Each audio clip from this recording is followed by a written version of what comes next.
music? China? What are they even saying? What is this Chinese rap music? Sounds like they're just saying ching chang chong. My chance new girl watch made in China. We play ping pong ball made in China. Hello and welcome to ChinaEconTalk. I'm your host Jordan Schneider, here today with Ben Hu, the CTO and co-founder of Liulishuo, an English language learning app targeted at adults and powered by AI. So Ben, welcome to the podcast. Hi everyone. Thank you for having me, Jordan. So Ben, why are Chinese people not very good at speaking English? That's a very good question. I think, first of all, fundamentally, the Chinese language itself is so different from English, right? I mean, in general, if you say like normal people from probably Latin language countries like European or Latin America, they probably speak much better English compared to like a normal Chinese person. I think the language itself is so different. And also the reason that the public school system, like the education system itself, emphasize more on the reading and writing part, not really on the communication part.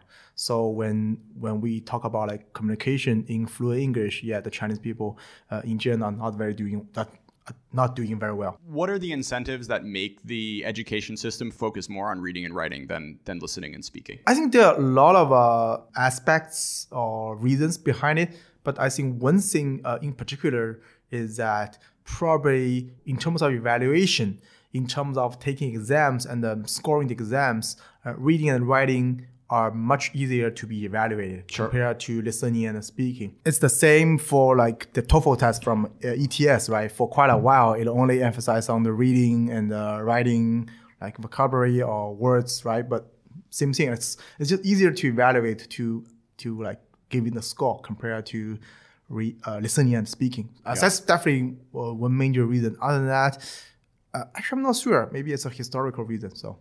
Yeah, I mean, it's interesting because I found it very shocking when I come to China, and when I first came to China and I saw people reading academic level graduate papers in their respective fields and having no problem going through, the latest research in physics or biology or what have you. But when it came to, very casual English language conversation, it was a real challenge for even some of the most educated college students in China. So, it's a real need you guys are filling. Can you talk a little bit about the initial idea for the app and how it evolved to where it is today? Yeah, I think your observation is exactly why we started at the very beginning. Like when back in 2012, we realized that a lot of folks around us are really willing to pay for the English learning, particularly in the communication skills. And the truth is, or the fact is that they paid a lot, probably ranging from $1,500 to $3,000 per year to a lot of the offline tutoring schools for the English. But unfortunately, the result was not very satisfying. So at that time, we see that when there was a gap between the consumer need and the result, there's something we can do about it. That's pretty much how we started to think about making a mobile app which can give user instant feedback. Sure. That's pretty much why we started. I remember discovering this app a year ago and was blown away by the fact that it can correct you on pronunciation, which is something, me as a Chinese learner of the past 2 years have had a really hard time just convincing teachers to tell me when my pronunciation is wrong. Because I think it's like the most tedious part of teaching is every sentence, every time, every tone needs to be corrected. And this thing that your app does is it gives you a number score based on how good you were and will tell you like which vowels are wrong and how you can correct them. So I'm curious, maybe where this idea came from, like and a little peek into the pain of developing the technology to be able to give you that sort of very focused, very personalized feedback. At that time, we definitely got some inspiration from a very popular music app back then called Changbā. So I mean, it's the truth. So then we realized that we should probably provide something similar or provide the equivalent version of that for English learner. And apparently it's a very... So Changbā, basically it was like you're singing karaoke and it will tell you when you're out of tune. It's a bit different in terms of, there's a definitely similarity between technology, but it's still very different. But the thing that why the app, when we released in 2013 was that popular is that first of all, we purposely make sure the evaluation engine can work offline without data. Because back then, the 4G or 3G, whatever data plan was still very expensive. Second, I think the fact that the person can talk to the phone without interacting with other kind of fits into the, like, Chinese people usually are very shy. Even if they go to an English corner, talk to each other, they may be too shy to actually open up. So I think all these attributes contribute hyper growth after our initial release back in February 2013. So that's pretty much. One of the things being important to growth is being able to do it, like, in a room that doesn't necessarily have good service, where you're alone and no one can hear you speaking your English. Yeah, that's definitely the angle. So were there other particular moments or decisions that helped you guys along on the growth curve? I mean, there are a lot. I mean, even back in 2013, that one thing we did that we briefly made the app not free. So we briefly made the app to be a paid app on iOS. That actually make us very popular on the iOS rankings. And after maybe being a non-free app for several weeks, I mean, I forgot the exact number of days, then we made it free again, which actually drives the consumer's desire to download it. Oh, because it's like, oh man, look at me, we're getting a deal. They mispriced it for a few minutes. Totally. So we actually didn't do that on purpose. It's just, we just want to experiment. So the action we took to make it a non-free is just an experiment. So we didn't actually see that coming, but actually it's had a very good effect. And of course, back in several years ago, in 2017 or 2018, when we launched our systematic content, the AI English teacher powered Dong English, we also did a very successful performance marketing on WeChat ecosystem as well. So there are several moments. Yeah. Sure. So you must have a lot of interesting data on how Chinese learn English. Different regional variations, sex variations, age variations. I'm curious what interesting things you've learned about who really makes progress, who doesn't, and why. There's several demographics data I can share with you that right now, because the penetration of our product, we basically have a very similar population distribution, the general population distribution. Like, for example, we have definitely more users on the coasts, but we also have a lot of users in the western part of the country as well. Sure. And for our paid customers, it's definitely more females than male. Which also kind of fit into the stereotype. Is like, especially in China, we all when we grew up, we all feel like our female students actually learn language much better or much faster than male students. And other than that, our demographics highly concentrated on between young adults, mainly between 18 and 230. But because the product itself, we actually have learners as young as like 10 or 11, as older as maybe 60s. Wow. So it's a very wide range of customers.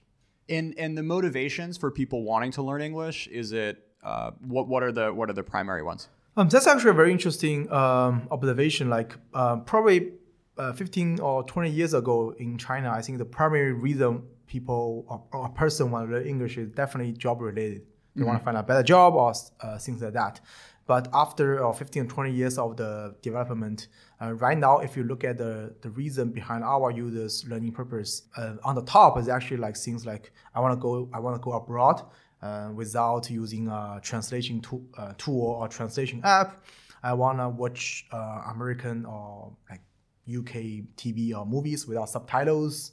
Or I want to communicate to foreigners in a fluent way. And of course, job placement or find a better job is still on the top of the list, but definitely not number one or number two, which kind of surprised us at the very beginning.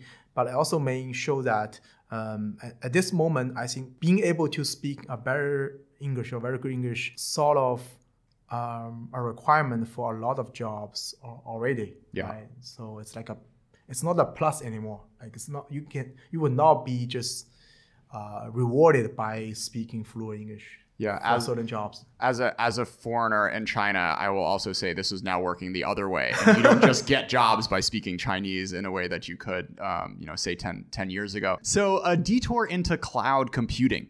You chose AWS as your cloud solution. I'm curious if you considered any domestic competitors at the time, and if you did, what you thought they were lacking, and maybe how you see the development of the domestic industry versus the foreign players. It's a very good question. So I think back then when we when we chose a cloud computing provider, at that time, there was no other cloud computing provider in China at that time, I think, as good as AWS. Mm-hmm. So we first of all, I came back from the States, so I knew AWS pretty well. At that time, AWS was probably the only choice we wanted to pick at that time. But honestly, after that's like almost 7 years, right now the domestic players are doing very well for the past 7 years. Of course, particularly like Ali Cloud, Ali Yun, right, is doing very well. Sure. So I think for us, the competition is always good. So sure. it's make sure we have more choices. Sure.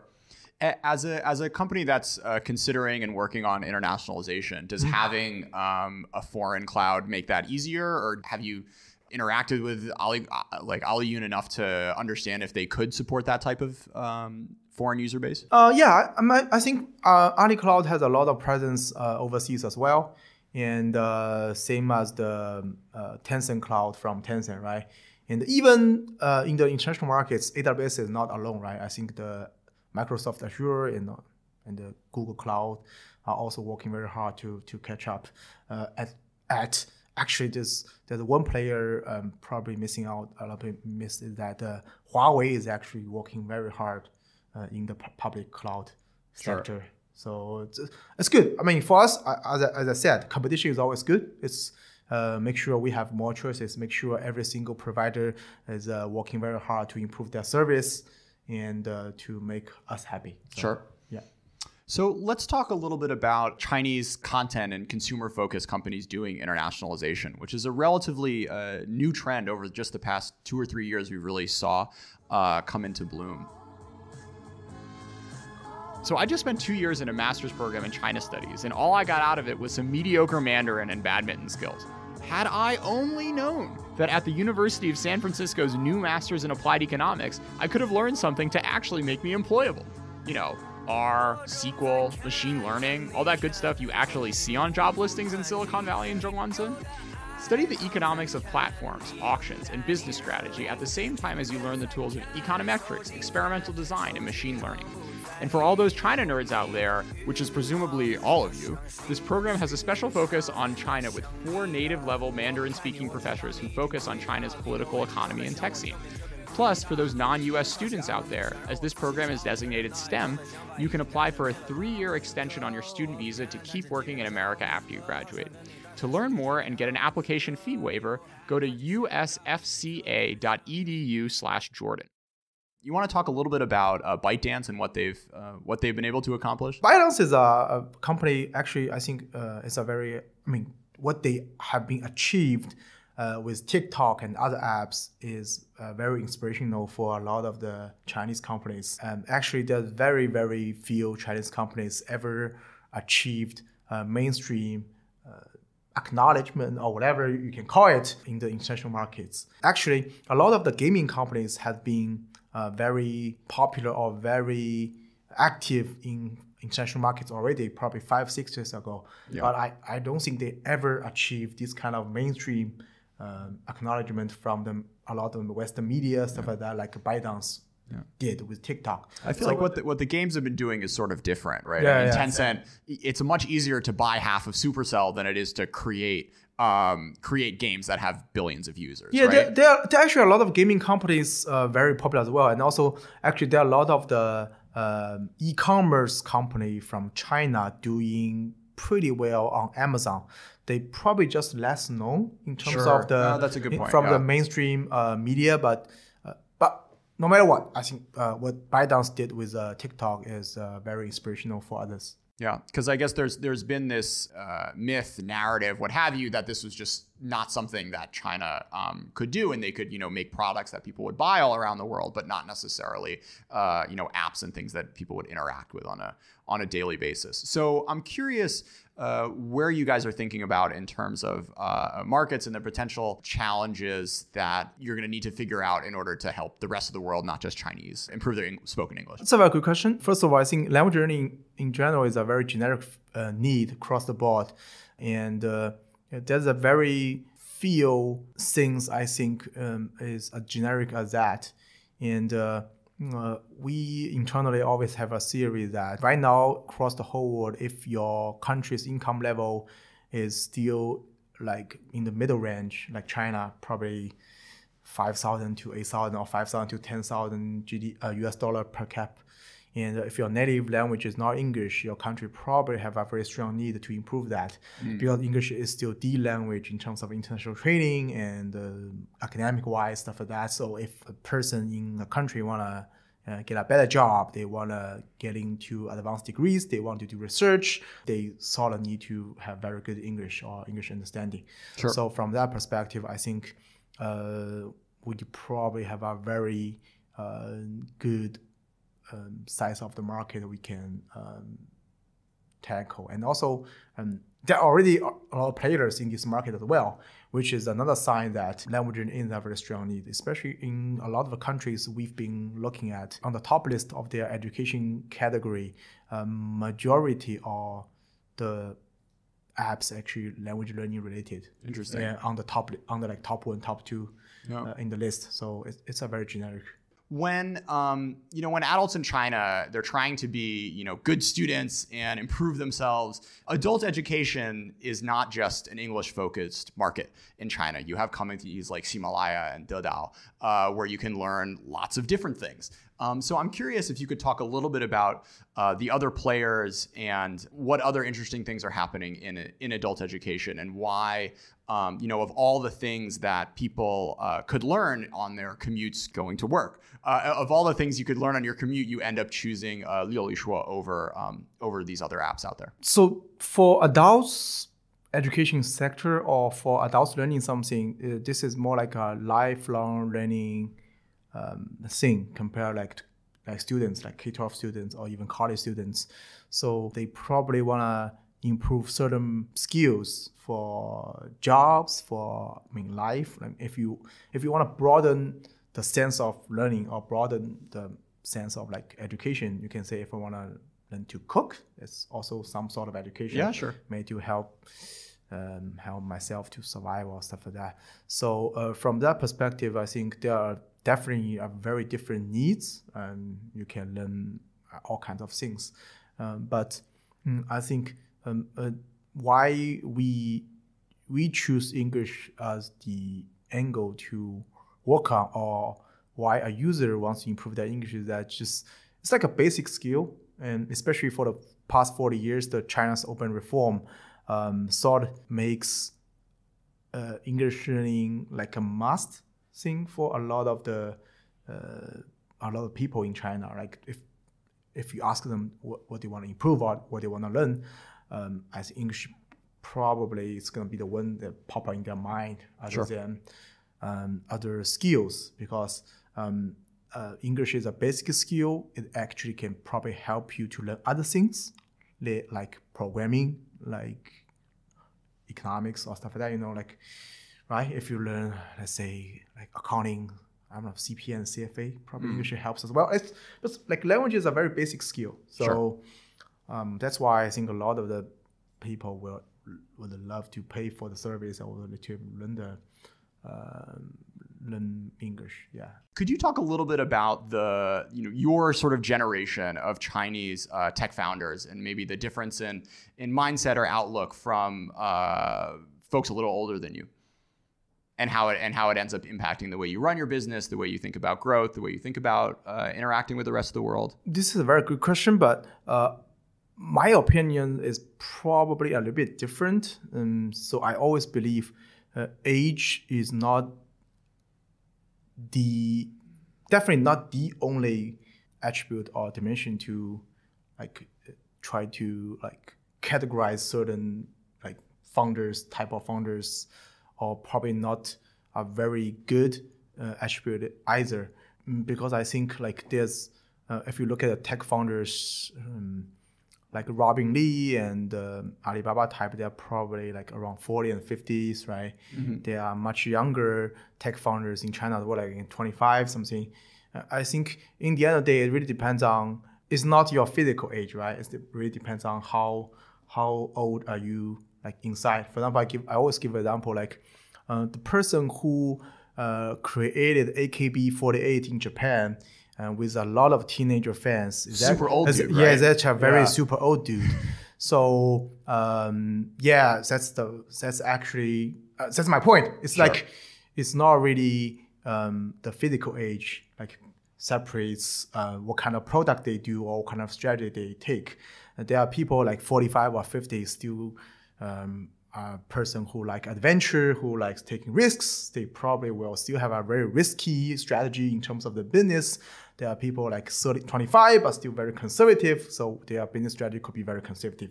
So I don't think it's an age thing. So honestly, and also like if you look at the like Jack Ma probably is very different, but like Robin Li and other folks also have overseas background. Sure. Right. So from that perspective, I'm no different than Robin, or like we all have US educated, so it's not like I'm more international than them or vice versa, right? So I think so my point is age is not defect about for that question. So but I guess maybe we can talk about the kind of the China in which you grew your business is a very different one. From the environment that they had to.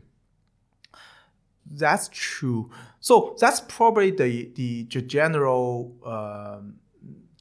like a lot of stuff like going on in China right now. I think because of China, after the 40 years of urban reform, the domestic market is getting more and more competitive.